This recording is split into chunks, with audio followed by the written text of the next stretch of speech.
Hello, I'm Matilda. Today's story might change the way you see people. Let's begin. On a quiet street in the city, there was a cafe that people talked about all over town. Early in the morning, before the streets became busy, the warm smell of freshly brewed coffee slowly drifted out the door and into the air. When people stepped inside, the first thing they noticed was the rich aroma of roasted beans mixed with the sweet scent of freshly baked desserts.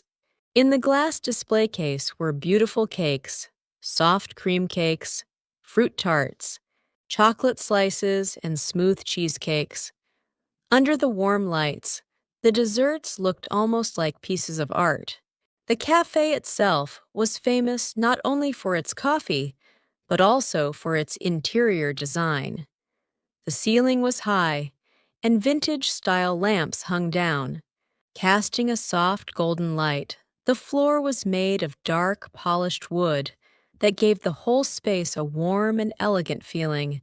One wall was decorated with red brick, while the other side had large windows that let the morning sunlight pour into the room. The seats by the window were especially popular because customers could enjoy both the cozy cafe atmosphere and the quiet street view outside. The cafe was so beautiful that people sometimes traveled from far away just to visit it. Over time, the brand became extremely popular. New branches opened in different cities, and the cafe even appeared in television commercials. It slowly grew into a well-known franchise that many people recognized. Because of this, the employees who worked there began to feel proud, perhaps a little too proud. Many of them started believing that working in such a famous cafe made them special. When customers walked in and took photos of the interior or complimented the atmosphere, the staff felt a quiet sense of pride. Some even began to think that they were a little more refined or sophisticated than the average cafe workers. Then, one morning, something small began to happen that eventually changed everything. About 20 minutes after the cafe opened each day, the bell on the door would ring softly, and an old man would walk inside. He wore a faded gray coat and simple clothes that looked quite old. Though they were always clean, his shoes were worn but carefully polished. Nothing about him looked wealthy or impressive. In fact, most people on the street probably wouldn't notice him at all. The man would quietly walk to the counter and greet the staff with a soft, "Good morning." Then he would order the same thing every day, a small black coffee. After receiving his cup, he would walk to the same table each time, a small seat in the corner by the window. From that seat, he could see both the street outside and the entire cafe. The old man usually stayed about 30 minutes. Sometimes he looked out the window at people walking by. Sometimes he simply held his cup of coffee and enjoyed the quiet moment. Other times, he slowly looked around the cafe itself, the lights hanging from the ceiling, the brick wall, the wooden floor, and the dessert counter. He seemed to study the place as if every detail meant something to him. At first, the staff didn't think much about him, but after several weeks, they began to notice that he came almost every day. One employee eventually pointed out that the old man was back again and sitting in the same corner seat like always. Another employee joked that he sat there like he owned the place. A few of them laughed.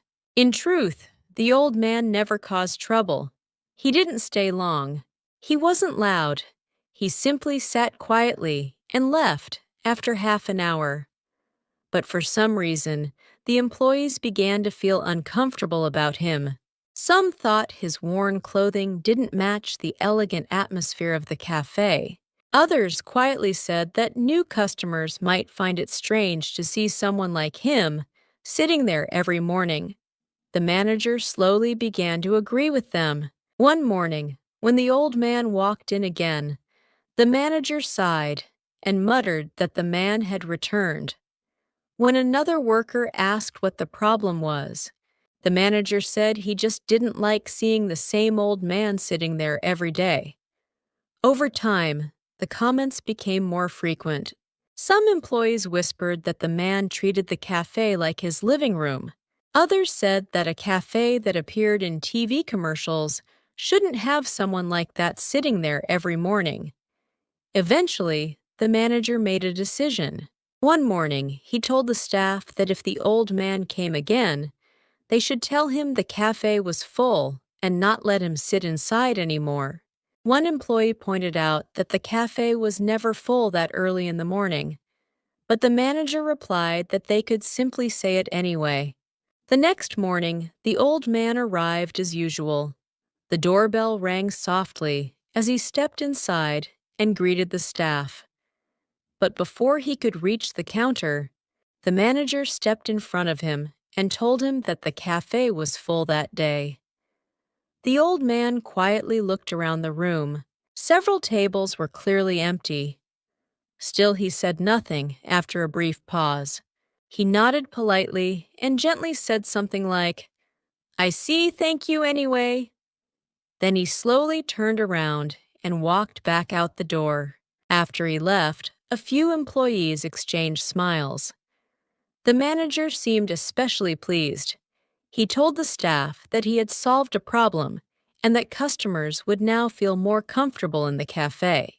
He even spoke about it with a bit of pride, as if he had protected the cafe's image. A few days later, a black car pulled up in front of the cafe. A well-dressed man stepped out and walked inside.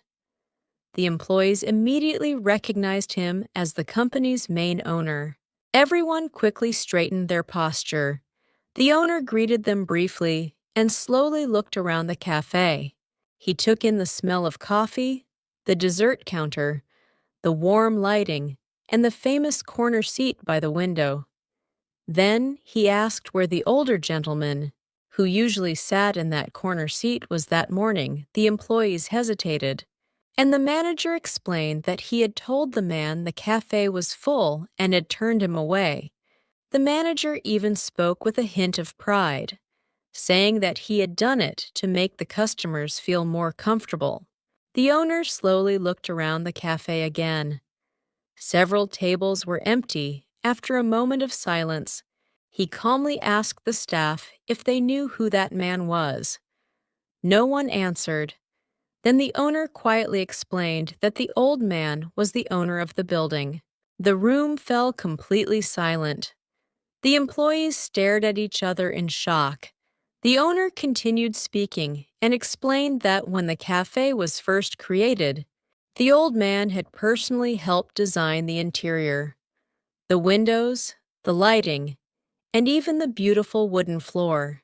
At that moment, the manager's face slowly turned pale. Just then, the door opened again, and the old man stepped quietly inside. The owner immediately walked toward him and greeted him with great respect, inviting him warmly to come in. The manager stood frozen for a moment. The words he had proudly spoken earlier suddenly echoed in his mind. Slowly, he walked toward the old man. His eyes were beginning to fill with tears. With a trembling voice, he admitted that he had made a terrible mistake and apologized sincerely. The old man looked at him quietly for a moment. Then he smiled gently and said it was all right. He explained that he simply liked coming here to enjoy a quiet cup of coffee in the morning. After a short pause, he added softly that kindness never takes up any space. From that day on, the atmosphere inside the cafe changed. The employees no longer judged people by their appearance, and the small corner seat by the window was never seen the same way again. It became a quiet reminder that sometimes the people we judge the quickest are the ones we understand the least. Thank you for watching this story. If you liked it, please like the video and subscribe to the channel. We'll see you again in the next story.